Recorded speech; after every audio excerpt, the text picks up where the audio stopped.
सर्वशक्तिमान परमेश्वर, मैं आपके वचनों को सुनने के लिए तैयार हूं।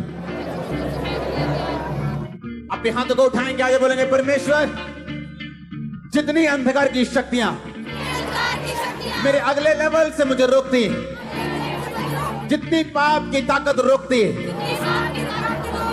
सर्वशक्तिमान परमेश्वर तेरी डिलीवरेंस की ताकत मुझ पे उतरे और मेरा अगला लेवल मेरे पास हो।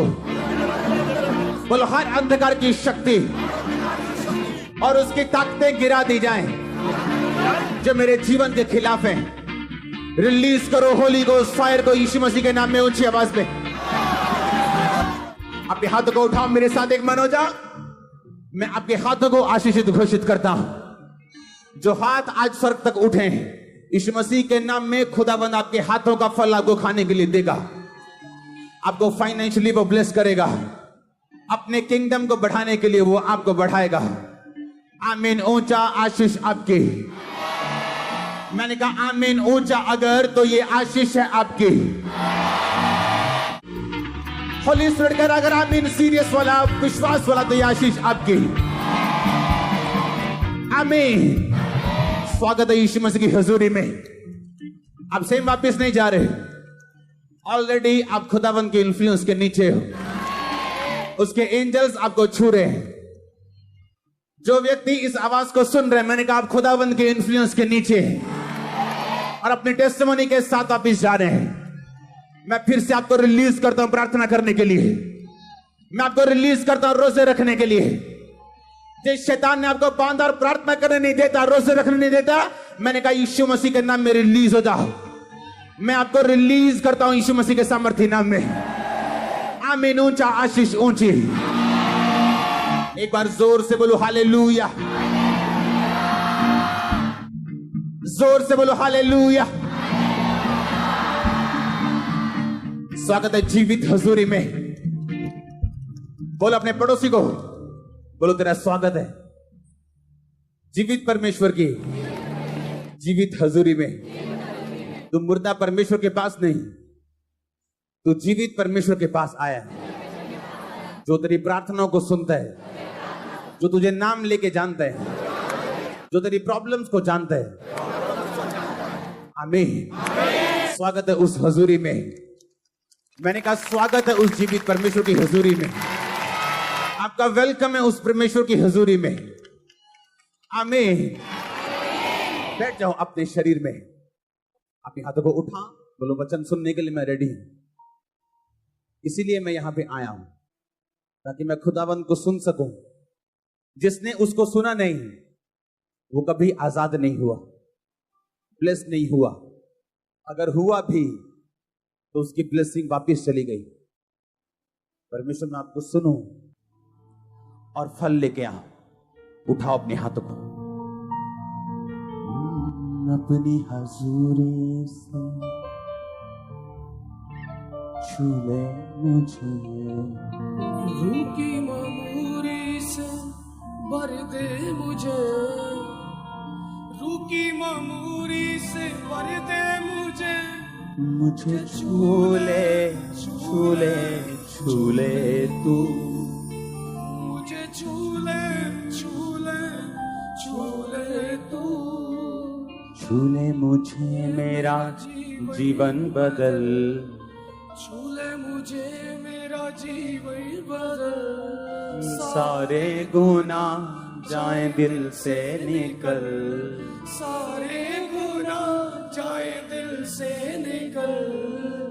मुझको पिला दे तू जीवन का जल। मुझे छू ले, छू ले, छू ले तू, मुझे छू ले, छू ले, छू ले तू। मुझे छू ले, छू ले, छू ले तू, मुझे छू ले, छू ले, छू ले तू। छू ले मुझे, मेरा जीवन बदल। छू ले मुझे, मेरा जीवन बदल। सारे गुनाह जाए दिल से निकल, सारे गुनाह जाए दिल से निकल। सकली से गाए। सारे गुनाह सारे गुनाह जाए दिल से निकल। मुझको पिला दे तू जीवन का जल, मुझे झूले झूले झूले तू, मुझे झूले झूले झूले तू, मुझे झूले झूले झूले तू, मुझे झूले झूले झूले तू। अपने हाथों को उठा, जितना वचन आज मैं सुनूं 100 गुना फल लेके आऊं। थैंक यू जीसस बोलते हुए अपने हाथों को हिलाते हुए। तेरे वचन हृदय में भरूं, तेरे वचन हृदय में भरूं, जो तू ना चाहे मैं वो ना करूं, जो तू ना चाहे मैं वो ना करूं, जब तक है सांसें मैं तुझसे डरूं। मुझे झूले झूले झूले तू, मुझे झूले झूले झूले तू, मुझे झूले झूले झूले तू, मुझे झूले झूले झूले तू। अपनी हजूरी से मेरे खुदा, अपनी हजूरी से मेरे खुदा, रूह की मामूरी से मेरे खुदा, रूह की मामूरी से मेरे। अपने हाथों को उठाओ। Thank you Jesus. ऊंची आवाज में हिला के अपने हाथों को वर्शिप करते हुए अपने दिल से, रूह से।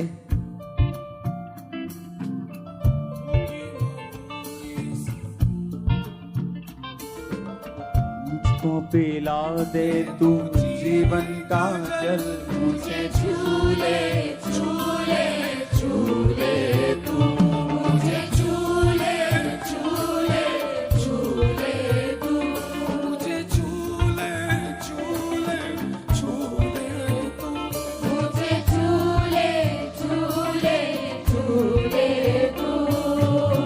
ढूंढे तुझे ये निगाहें मेरी, ढूंढे तुझे ये निगाहें मेरी।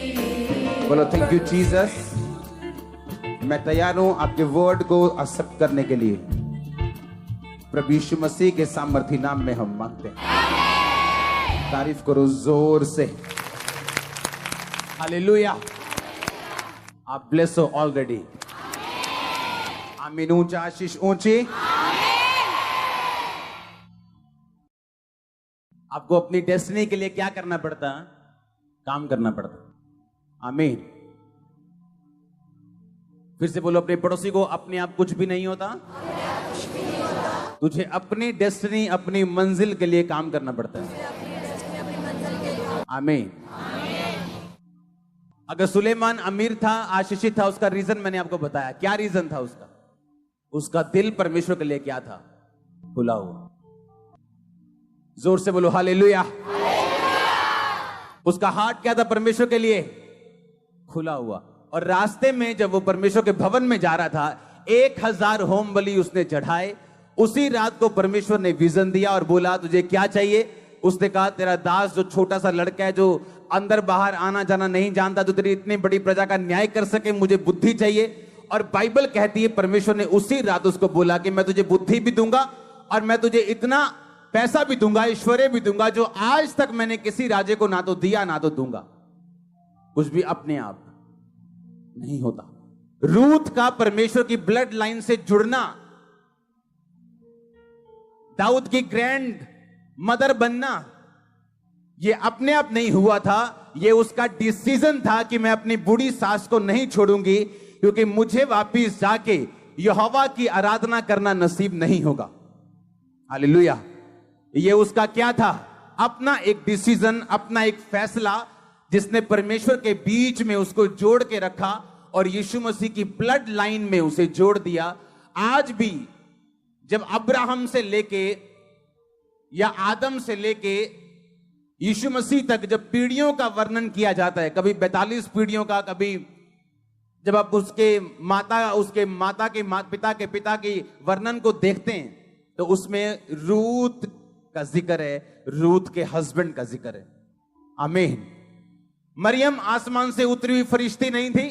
बाइबल कहती है इसी धरती पे जीने वाली थी, और उसने कहा था, जब परमेश्वर ने उसको बोला था कि मैंने तुझे चुनता हूं एक लौते यीशु मसीह को पैदा करने के लिए, और तू गर्भवती होगी, तो बाइबल कहती है उसने कहा था परमेश्वर ने अपनी दासी की दीनता के ऊपर क्या की है? दृष्टि की। हालेलुया। अपने पड़ोसी को बोलो अपने आप कुछ नहीं होता। आज लोगों के पास बहाने हैं, हाँ है कि नहीं? कोई गरीब है इसलिए अपनी गरीबी में ब्लू फिल्में देख रहे हैं, क्योंकि उसे निराशा है, मैं अमीर क्यों नहीं हूं, मैं ऑस्ट्रेलियन क्यों नहीं हूं, मैं कनेडियन क्यों नहीं हूं, मेरा वीजा क्यों नहीं लगा। बाइबल कहती है जब यीशु मसीह पैदा हुए तो इजराइल की व्यवस्था के अनुसार उन्होंने अपने पहलौठे बच्चे को छुड़ाने के लिए एक जानवर लेके जाना था, और उनके पास अगर पैसा ना हो तो परमेश्वर ने कहा था तुम बड़ा जानवर मत लेके जाना, तुम कबूतर को ले जाना और उसके बदले अपने पहलौठों को छुड़ाना। और बाइबल कहती है मरियम और उसका हस्बैंड जो थे वो कबूतरों का जोड़ा लेके गए थे, उनके पास इतना पैसा भी नहीं था। पैसा ना होने के बावजूद भी परमेश्वर के साथ वो फेथफुल थे, वफादार थे, और परमेश्वर ने इतने बड़े काम के लिए उन्हें चुना। हालेलुया। अगर आप अपनी लाइफ में इंतजार करोगे कि परमेश्वर पहले गवाही दे तो मैं पवित्रताई में चलूं, या मैं नशा छोड़ दूं, या मैं गलत काम करना छोड़ दूं, तो आप कहीं और बैठे हो, आप परमेश्वर के राज्य में नहीं हो। उन्होंने पहले डिसीजन लिया। परमेश्वर ने नहीं कहा रूथ अगर तू डिसीजन ले तो मैं तेरे आने वाले टाइम में तुझे एक अच्छा पति दूंगा, तेरे दुखों को दूर कर दूंगा। परमेश्वर ने कुछ नहीं कहा, बाय फेथ वो चली। इसलिए पौलुस ने कहा बिना विश्वास के उसे प्रसन्न करना अनहोना है। आपकी लाइफ में ऐसा काम हो सकता है, आपको जब सामने कुछ भी नजर ना आए तो भी आप डिसीजन लेते हो कि नहीं मैं परमेश्वर के साथ खड़ी हूं, मैं प्रभु के साथ खड़ा हूं, आगे क्या है मुझे मालूम नहीं, लेकिन वो चंगा करे ना करे वो मेरा परमेश्वर है और होगा, छुड़ाए ना छुड़ाए वो मेरा परमेश्वर है और होगा, आशीषित करे ना करे, आमीन। तो परमेश्वर ने क्या कहा? परमेश्वर ने किसी को भी बिना गवाही के नहीं रहने दिया। मरियम को नहीं रहने दिया, रूथ को नहीं रहने दिया, किसी को भी रहने नहीं दिया। बाइबल कहती है जो मरियम की रिश्तेदार थी अलीशिबा, लिखा अपने बुढ़ापे तक बांझ रही, इसलिए नहीं कि वो पापी थे। बाइबल कहती परमेश्वर की आज्ञाओं और विधियों पर वो निर्दोष चलने वाले थे। जब उसकी बारी आई चिट्ठी डलती थी, लॉटरी डलती थी, लॉटरी 10 बंदों में। आज कौन परमेश्वर के भवन में अंदर जाके रीति रिवाज पूरा करेगा? लॉटरी लगती थी। उस दिन लॉटरी जो लगी वो अलीशिबा के हस्बैंड की थी। वो कह सकता था कि मुझे क्या फायदा हुआ निर्दोष चलने का, क्योंकि अभी तक मेरे पास एक बेबी नहीं है। आज का विश्वासी होता तो वहां लॉटरी के टाइम वहां होता भी ना, पता लगे चक्करा के थे और बियर पी के बैठे है साइड देखे थे। आज दुखी सिगा हो, क्योंकि किसी ने ताना मार देता कि तेरे होया तो है नहीं कुछ, तू प्रेयर भी करता है, बाइबल भी पढ़ता, तेरे होया तो है नहीं कुछ, इस करके निराश सिगा बियर पी के साइड से बैठा आज। पर बाइबल कहती वो अभी भी परमेश्वर के घर में सेवा करने के लिए मौजूद था। हालेलुया।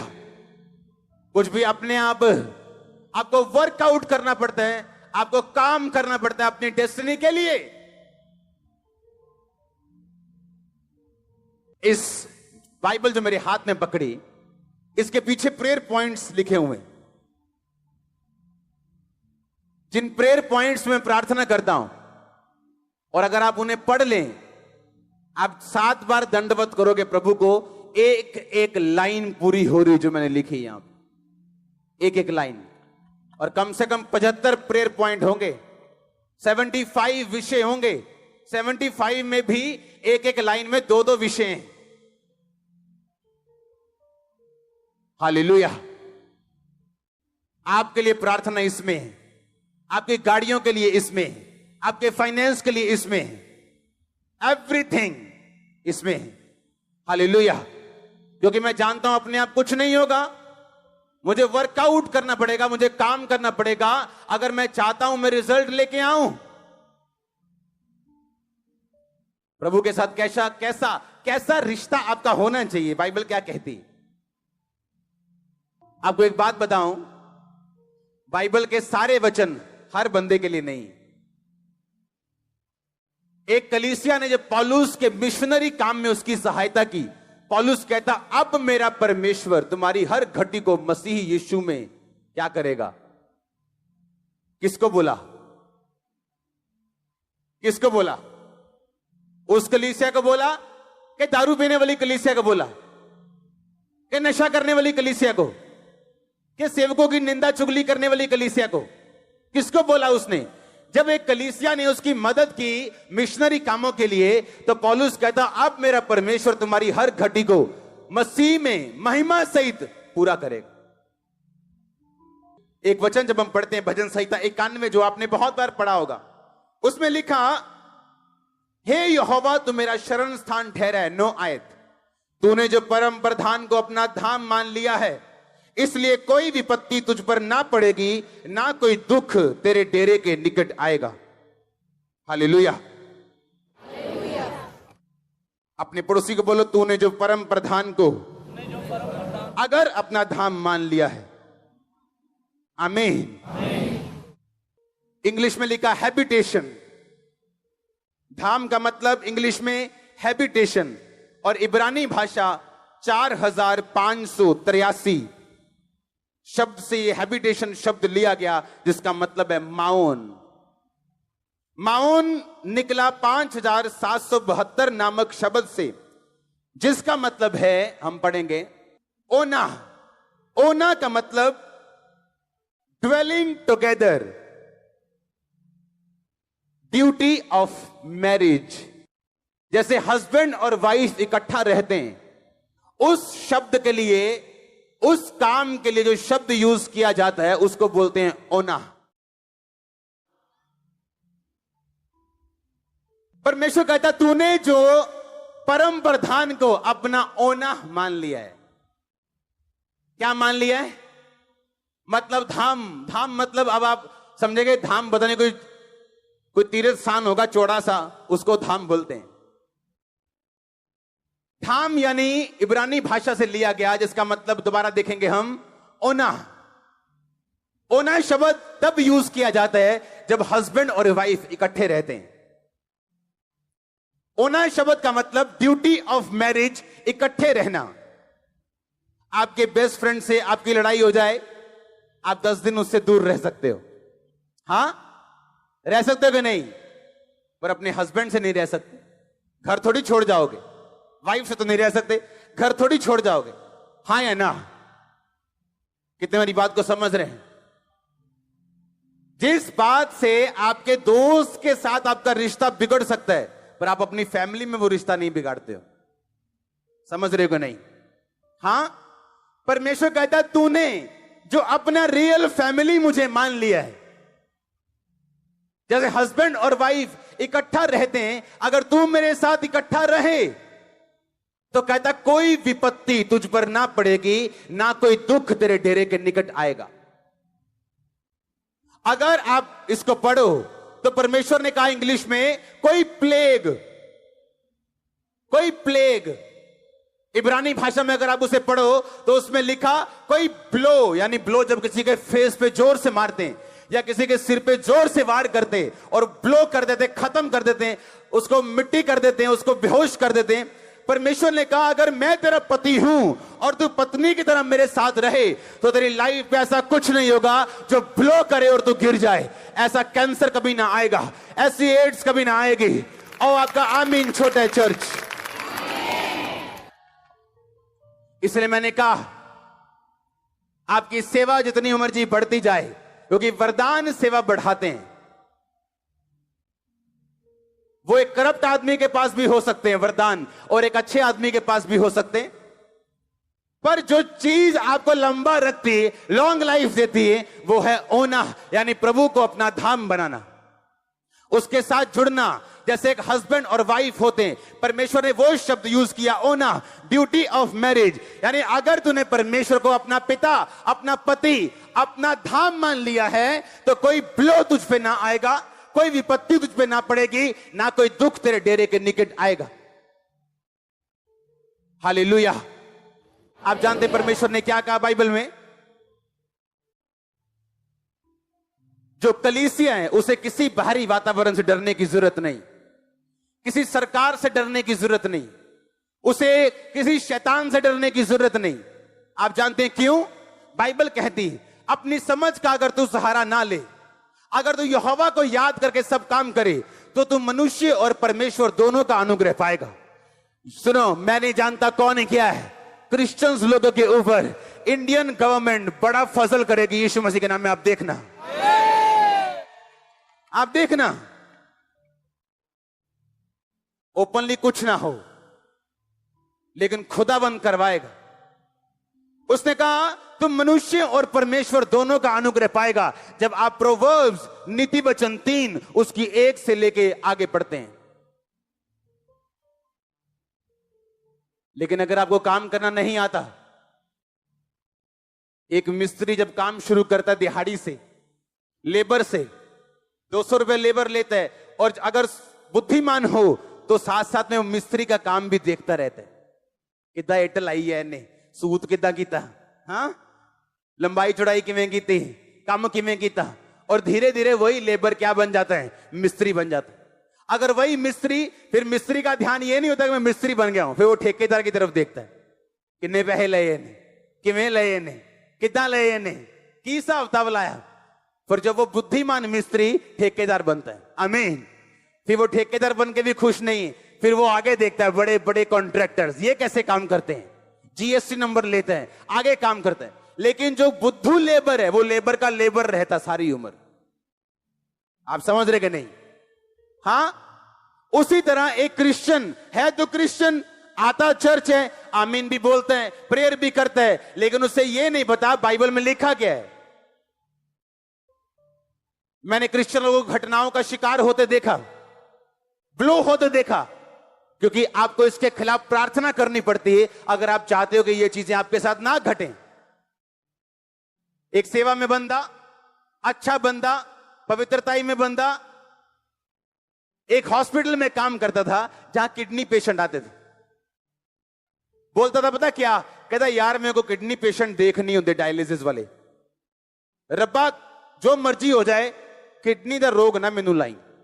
उसको किडनी का ही रोग हुआ, दोनों किडनियां फेल हो गई अच्छे बंदे की। क्यों? शैतान डर को सूंघता है।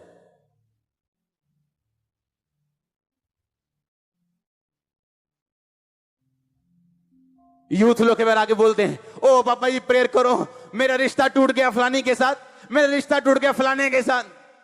ये तो अच्छी बात हो गई, द बेस्ट इज कमिंग। ओना, ओना शब्द तब यूज किया जाता है जब हस्बैंड और वाइफ इकट्ठे रहते हैं। ओना शब्द का मतलब ड्यूटी ऑफ मैरिज, इकट्ठे रहना। आपके बेस्ट फ्रेंड से आपकी लड़ाई हो जाए, आप 10 दिन उससे दूर रह सकते हो, हां रह सकते हो कि नहीं, पर अपने हस्बैंड से नहीं रह सकते। घर थोड़ी छोड़ जाओगे, वाइफ से तो नहीं रह सकते, घर थोड़ी छोड़ जाओगे, हां या ना? कितने मेरी बात को समझ रहे हैं? जिस बात से आपके दोस्त के साथ आपका रिश्ता बिगड़ सकता है, पर आप अपनी फैमिली में वो रिश्ता नहीं बिगाड़ते हो। समझ रहे हो कि नहीं? हां, परमेश्वर कहता है तूने जो अपना रियल फैमिली मुझे मान लिया है, जैसे हस्बैंड और वाइफ इकट्ठा रहते हैं, अगर तू मेरे साथ इकट्ठा रहे तो कहता कोई विपत्ति तुझ पर ना पड़ेगी, ना कोई दुख तेरे डेरे के निकट आएगा। अगर आप इसको पढ़ो तो परमेश्वर ने कहा इंग्लिश में कोई प्लेग, कोई प्लेग, इब्रानी भाषा में अगर आप उसे पढ़ो तो उसमें लिखा कोई ब्लो, यानी ब्लो जब किसी के फेस पे जोर से मारते हैं या किसी के सिर पे जोर से वार करते हैं और ब्लो कर देते, खत्म कर देते हैं, उसको मिट्टी कर देते हैं, उसको बेहोश कर देते हैं। परमेश्वर ने कहा अगर मैं तेरा पति हूं और तू पत्नी की तरह मेरे साथ रहे तो तेरी लाइफ में ऐसा कुछ नहीं होगा जो ब्लो करे और तू गिर जाए। ऐसा कैंसर कभी ना आएगा, ऐसी एड्स कभी ना आएगी। और आपका आमीन छोटा चर्च।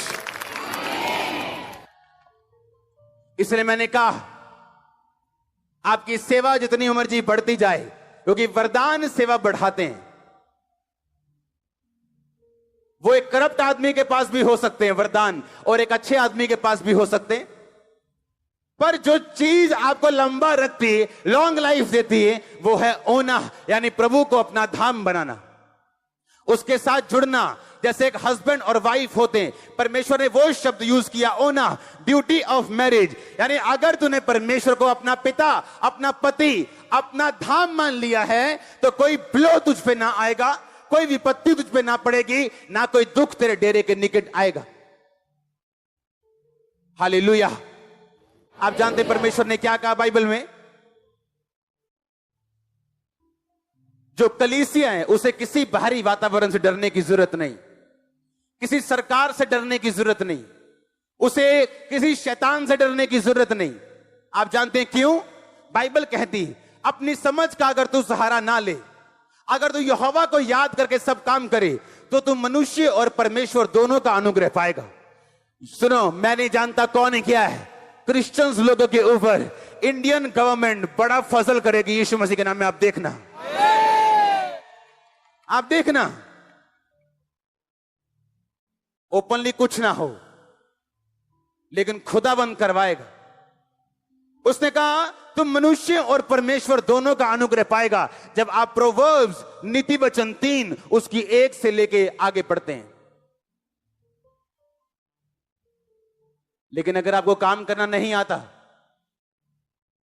एक मिस्त्री जब काम शुरू करता है दिहाड़ी से, लेबर से 200 रुपए लेबर लेता है, और अगर बुद्धिमान हो तो साथ साथ में वो मिस्त्री का काम भी देखता रहता है, कितना एटल आई है ने, सूत कितना कीता, हाँ, लंबाई चौड़ाई किवें कीती, काम किवें कीता, और धीरे धीरे वही लेबर क्या बन जाता है? मिस्त्री बन जाता है।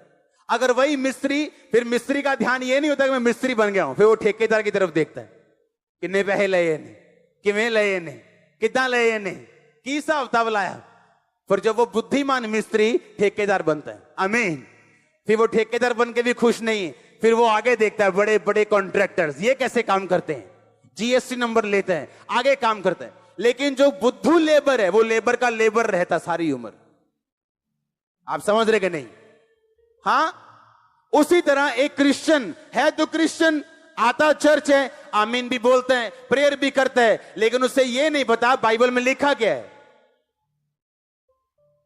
मैंने क्रिश्चियन लोगों को घटनाओं का शिकार होते देखा, ब्लो होते देखा, क्योंकि आपको इसके खिलाफ प्रार्थना करनी पड़ती है अगर आप चाहते हो कि ये चीजें आपके साथ ना घटें।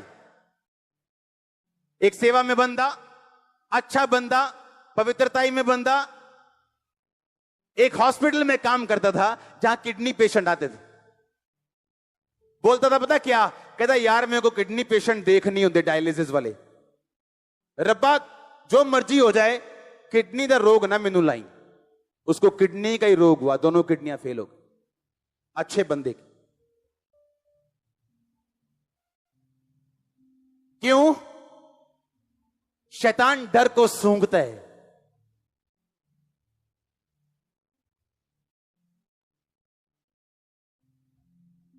यूथ लोग के बारे आगे बोलते हैं, ओ पापा जी प्रेयर करो, मेरा रिश्ता टूट गया फलानी के साथ, मेरा रिश्ता टूट गया फलाने के साथ। ये तो अच्छी बात हो गई, द बेस्ट इज कमिंग। तेरी लाइफ से गुड गया है, बेटर आने वाला है, बेटर जाएगा तो बेस्ट आने वाला है, हाँ या ना? क्योंकि आप वचन को अपने लिए कैसे काम करने के लिए मोड़ना है आप जानते हो। पर अगर आप कुछ नहीं जानते, आप रोगे, आप चिल्लाओगे।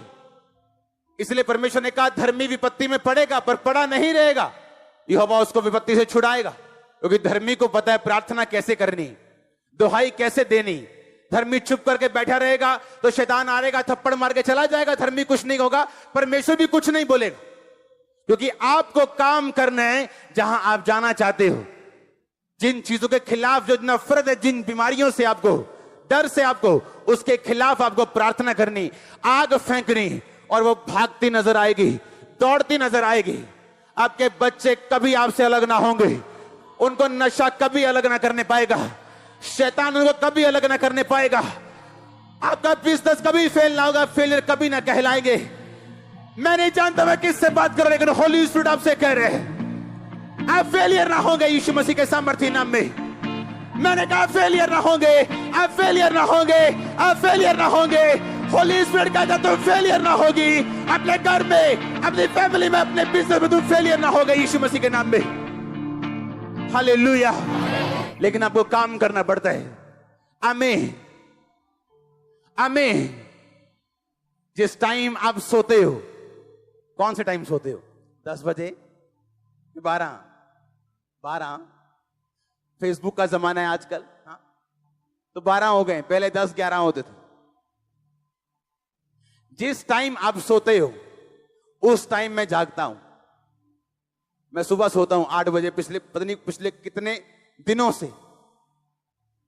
मुझे एक बात मालूम है, अपने आप कुछ भी नहीं होगा, नहीं होगा, अपने आप कुछ नहीं होगा। आपको उस काम के लिए प्रार्थना करनी होगी, आपको बोना होगा, आपको चलना होगा, फेथ दिखाना होगा, आपको स्ट्रांग रहना होगा परमेश्वर में। आदतें छोड़नी होंगी जो खुदा को पसंद नहीं। हालेलुया। ताकि आप आगे बढ़ सकें। शैतान को नफरत है आपके अगले लेवल से, नफरत है उसको फेसबुक देनी पड़े, उसको व्यभिचार देना पड़े, उसको चोरी देनी पड़े, वो कुछ भी देगा आपको प्रार्थना से रोकने के लिए। क्योंकि एक बार करप्शन दाखिल हुई, प्रेयर फिनिश हो गई।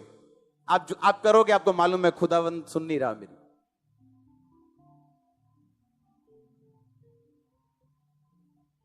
क्योंकि बाबा थोड़ी उधर व्यभिचार करके बाबा जी को बोतल दे दोगे, बाबा जी खुश, तुम भी खुश। परमेश्वर बाबा नहीं। अगले लेवल पे आपको जाना है। आप जानते एक बात, आपकी फैमिली की कई लोग सेव हो जाएंगे, मुक्ति पा जाएंगे, बपतिस्मा ले लेंगे जब आप अगले लेवल पे जाओगे। आपको मालूम है क्या? मालूम है? नहीं मालूम। कुछ फैमिली मेंबर्स आपके ऐसे हैं, आप उनको यीशु मसीह भी बन के दिखा दोगे, वो आपकी बिलीव नहीं करेंगे। आप जब तक वो खुदा का एक जबरदस्त हाथ आशीषों वाला आपकी लाइफ पे नहीं देखेंगे। आपको मालूम है?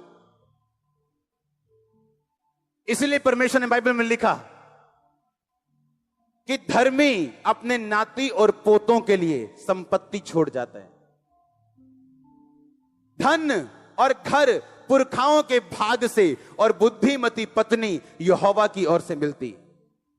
हर ब्लेसिंग बाइबल में से, हर ब्लेसिंग खुदा की ओर से। और जब आपका कुछ परिवार के मेंबर जब आपके लाइफ पे नॉन कंपेरेबल ऐसी ब्लेसिंग जो किसी की लाइफ पे नहीं है, उनके आसपास जब देखते हैं, आपके खुदा पे यकीन करते हैं। आपकी बातें नहीं सुनते वो। आप चाहे लाख पवित्रताई में, वो आपको नहीं सुनते हैं। आप कुछ भी कर लो, आपके नहीं सुनते हैं। पर जब आपकी लाइफ में ब्लेसिंग एंटर करती, हर कोई सलाम ठोकता है। हाँ या ना? आप ब्लेसिंग के हकदार हो और यीशु मसीह के नाम में ब्लेस्ड हो। और आमीन। जितना ऊंचा आशीष उतनी ऊंची।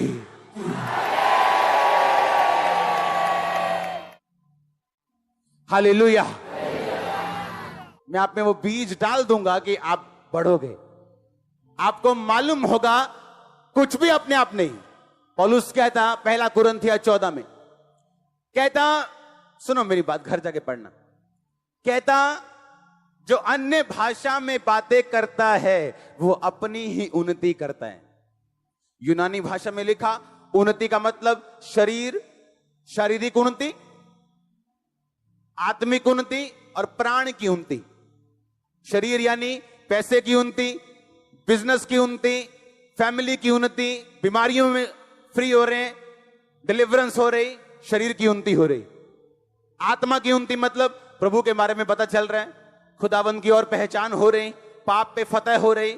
प्राण की उन्नति, प्राण सोल की उन्नति का मतलब ये है आपकी लाइफ की इमोशनल हीलिंग प्रभु आपको दे रहे हैं। Emotional healing. जो इमोशनली बीमार होता है वो शारीरिक बीमार से भी ज्यादा खतरनाक बंदा है। एक 10 बंदों से रिजेक्ट किया गया एक इमोशनल व्यक्ति जब 11वें असली और सही बंदे के पास भी जाता है, वो तब भी अपनी रिलेशनशिप में स्ट्रगल करता है। लेकिन बाइबल कहती है अगर आप गैर भाषा बोले, आप शरीर की उन्नति, आत्मा की उन्नति और प्राण तीनों की उन्नति आप लेंगे। पर अगर मालूम ना हो, अगर सिर्फ यही मालूम हो कि गैर भाषा का मतलब चलो बस, अगर यही मालूम है तो यही मालूम। गैर भाषा का सिर्फ यही काम नहीं, सिर्फ तालियां बजवाना काम नहीं। तालियां बजना तो एक उसका सिम्टम है, उसका एक लक्षण है।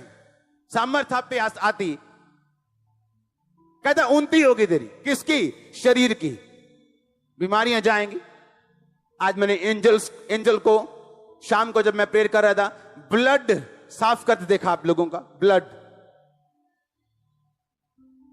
आपका ब्लड साफ करते देखा मैंने। आप जाएंगे जब रिपोर्ट्स करवाने, आपका ब्लड बच्चों की तरह प्योर आने वाला है। और ये आमीन ऊंचा और आशीष ऊंची। हालेलुया। आप समझ रहे कि नहीं? शरीर की उन्नति और किसकी उन्नति? आत्मा की। आपको बाइबल समझ नहीं आती थी, आप पढ़ते हो लेकिन समझ नहीं आती। लेकिन जैसे जैसे आप आत्मा में बढ़ते हो, आपको बाइबल समझ आती है। लेकिन जो गैर भाषा बोलेगा वो शरीर की उन्नति लेगा, आत्मा की उन्नति लेगा और प्राण की उन्नति लेगा। जब प्राण की उन्नति होती, आपकी फैमिली में, आपके क्लोज में, आपके दूर में जो रिलेशनशिप्स हैं आपकी, वो स्ट्रांग होती। मन मुटाव नहीं होता फिर फैमिली में। पता है ये राइट है, करना है, हस्बैंड को भी वाइफ को भी। पर जहां आत्मा की गैर भाषा नहीं है, वचन की नॉलेज नहीं है, वहां पे लड़ाइयां होंगी। हस्बैंड बोलेगा ये लड़ती है, वाइफ बोलेगी ये पीते हैं। लेकिन अगर ये बात आपको मालूम नहीं कि गैर भाषा बोलने से क्या हो सकता है, तो ये आपकी गलती है। और पौलुस ने नहीं कहा कि खुदा से मांगो और वो तुम्हें आत्मा की भरपूरी देगा। कहता पवित्र आत्मा से तुम भरपूर होते जाओ। उसने ये नहीं कहा तुम मांगो, कहता होते जाओ। खोना कैसे? कहता स्पीकिंग टू योरसेल्फ, अपने आप से। कहता बात कर। जब तू अपने आप से बात करे तो बाइबल के बीच से बात कर। अपने सिम्टम्स नहीं देखने। हाय मेरी लत सोई जाती है, मम्मा जी करियो प्रेयर। मेरी भाई बोले क्या बोल रही तू? अगर तू मुंह से बोली जाएगी मेरी लत सुन, मेरी बांह सुन, तेनू खुदा भी तेरे सुनपन नू हटा नहीं सकता। जो गरीब है बोले मैं अमीर हूं, जिसकी टांग सुन है बोले उसके कोड़े खाने से। उसने सिम्टम नहीं देखना, उसने वो बोलना है जो बाइबल कहती है। मैंने क्रिश्चियन लोग देखे 40 साल तक प्रेयर लाइन में खड़े हैं, दुष्ट आत्मा नहीं जा रही। शेम आनी चाहिए, शर्म आनी चाहिए, शर्म। क्रिश्चियन बंदा दुष्ट आत्मा की डिलीवरेंस के लिए खड़ा है। आपके अंदर इतनी पावर है, आप अपने मुंह से शैतान को शर्मिंदा करके सारी उम्र बिना खेले शैतान पे फतेह पाके जी सकते हो, सिर्फ अपने मुंह से। प्रेयर की जरूरत नहीं, नहीं जरूरत। मेरे वर्ड्स लो, प्रेयर की जरूरत नहीं। बाइबल कहती है मैंने तुम्हें सांपों और बिच्छुओं को रौंदने का पूरा अधिकार दिया। किसी वस्तु से तुम्हें कुछ हानि नहीं होगी। लेकिन तुम कहते हो नहीं जी, शैतान तो 40 साल तो मेरे पीछे एक ही में जा सकता है, मैं तो देना या गाटी पाई है पूरी, मैं तो जान ही नहीं देना इनू।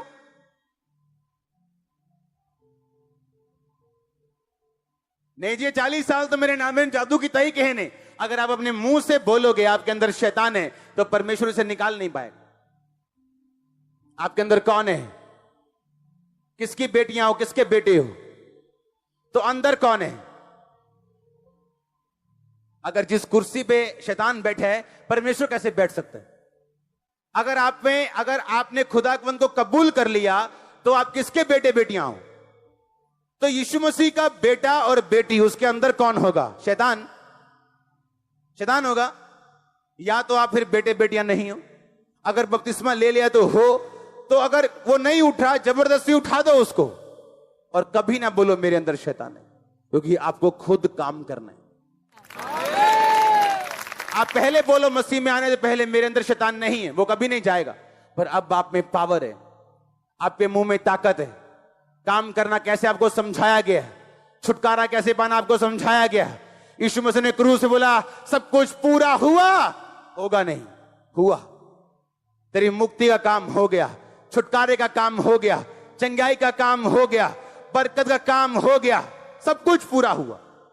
अब तू स्वीकार करेगा, पूरे हुए कामों पे विश्वास करेगा, तू पाएगा।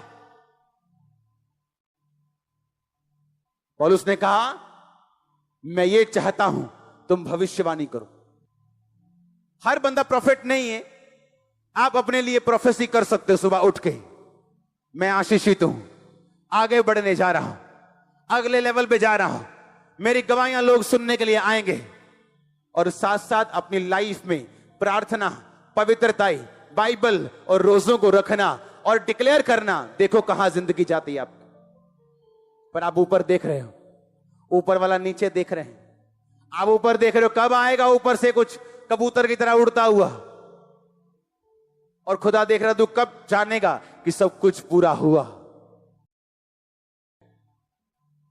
आपको प्रोफेसी में बढ़ना है, उसका अलग सीक्रेट है। हीलिंग में बढ़ना है, उसका अलग सीक्रेट है। और हर सीक्रेट वर्ड ऑफ गॉड के अंदर है।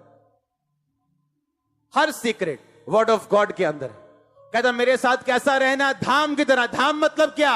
ओना। ओना मतलब क्या? हस्बैंड और वाइफ की तरह। हालेलुया। ऐसा रिलेशनशिप परमेश्वर कहता मेरे साथ रखना। पत्रियों में लिखा, पिता का धन्यवाद हो जिसने तुम्हें मसीह यीशु की सहभागिता में बुलाया। सहभागिता का मतलब भी यूनानी भाषा में है, जिस तरह हस्बैंड और वाइफ होते हैं, उसी सहभागिता में परमेश्वर ने तुझे अपने साथ बुलाया।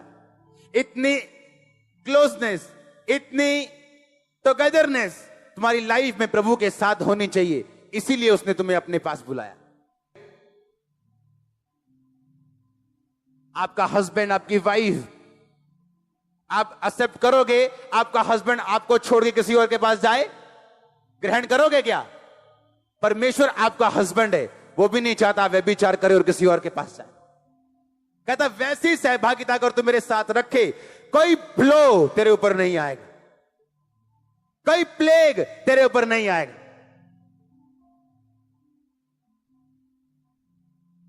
लड़ो और जीतो, क्योंकि कुछ ब्लेसिंग्स ऐसी जो आपके परिवार के उद्धार का कारण बनेंगे। अगले लेवल पे जाने के लिए आपको अगले लेवल की तैयारी भी करनी पड़ेगी। आपका छोटा बच्चा जब नैपी डालता है, हाँ, आप खुश होते हो, मेरा बच्चा अच्छा है। हाँ, जब वो 3 साल का हो जाए, 4 का हो जाए, फिर 5 का हो जाए और फिर भी नैपी डाले, अच्छा लगेगा? अगर 18 साल का हो गया नैपी डाले तो क्या होगा? और बोले मम्मा नैपी उतारना जरा, पॉटी की है, क्या बोलोगे? थप्पड़ मारोगे? मारोगे कि नहीं? आप 18 साल के हो गए हो आत्मा में, पर अभी भी नैपी लगा है पीछे। प्रेयर कितनी है? 15 मिनट। अच्छा, कितनी देर से चर्च जा रहे हो? 5 साल से। प्रेयर कितनी है? 15 मिनट। तुम उस बच्चे की तरह हो जो शरीर में जवान हो गया पर अभी भी नैपी लगा के बैठा, आत्मा में, दिमाग में जवान नहीं हो, मंद बुद्धि। आज कितने केस आए होंगे मंद बुद्धि? पूछो उनके माता पिता से, क्या अच्छा लगता है ये मंद बुद्धि रे? बोलेंगे नहीं, हम प्रार्थना करते हैं ये चंगा हो। क्यों? कोई माता पिता नहीं चाहता। कितने रोजे रखते हो तुम हफ्ते में? एक भी नहीं। तुम शरीर में तो बड़े हो गए हो पर दिमाग में अभी छोटे हो, आत्मा में इतने छोटे हो, अभी भी नैपी लगा है तुम्हारे पीछे। छोटा बच्चा जो नखरे करते हैं उसको मम्मी डैडी सहते हैं, जब बच्चा बड़ा होता है तो वो नखरे नहीं सहते। छोटा बच्चा जब पापा घर से निकलते बोलता है पापा वीडियो गेम ना लेके आए ना, तो देखना मार पड़ेगी। और जब बेटा बड़ा हो जाता है बाप कहता अगर ये काम ना हुआ मेरे आधे तक तो मार पड़ेगी। हम क्या बोले? बाप बदल गया, पापा का प्यार चेंज हो गया? नो, पापा छोटे बच्चे से और तरह से बात करेंगे, लेकिन जब बच्चा बड़ा हो जाए उससे और तरह से करेंगे। आप बड़े हो चुके हो, आप जब मसीह में आए थे छोटे थे, अब खुदावन ऐसी मुसीबतों से आपको होकर गुजारेगा जानबूझ के, आपको बड़ा करने के लिए, आपको चेक करने के लिए, परखने के लिए, आपके विश्वास को टेस्ट करने के लिए। बड़े हो जाओ, बड़े हो जाओ, बड़े हो जाओ। अभी भी डर रहे हैं बपतिस्मा लेने से। चर्च में आते 5 साल हो गए, अभी भी डर रहे हैं फास्टिंग करने से। अरे अब तो डॉक्टर्स ने कहना शुरू कर दिया हफ्ते में 1 उपवास किया करो। अब तो डॉक्टर्स भी बाइबल की पावर को मानने लगे कि अगर 1 हफ्ते में उपवास करोगे तो लीवर अच्छा रहेगा। जब बाइबल कह रही उस पर यकीन करो। अब तो डॉक्टर भी कहने लग गए। हालेलुया। अपने पड़ोसी को बोलो काम कर, खुदा ने तुझे ताकत दी है, तू काम करेगा और फलवंत होगा। पौलुस कहता पवित्र आत्मा से भर, कहता गैर भाषा बोल, कहता भविष्यवाणी कर। जो चाहिए, अगर आज कान खुले, आंखें खुली, जो मैं कह रहा हूं उसे ध्यान से सुनना। जो चाहिए उसमें कदम रखो अगला यीशु मसीह के नाम में अपने आप। मैं नहीं जानता आप समझे कि नहीं। मैंने कहा जो चाहिए उस पे कदम रखो, अगला खुदा आपके साथ है।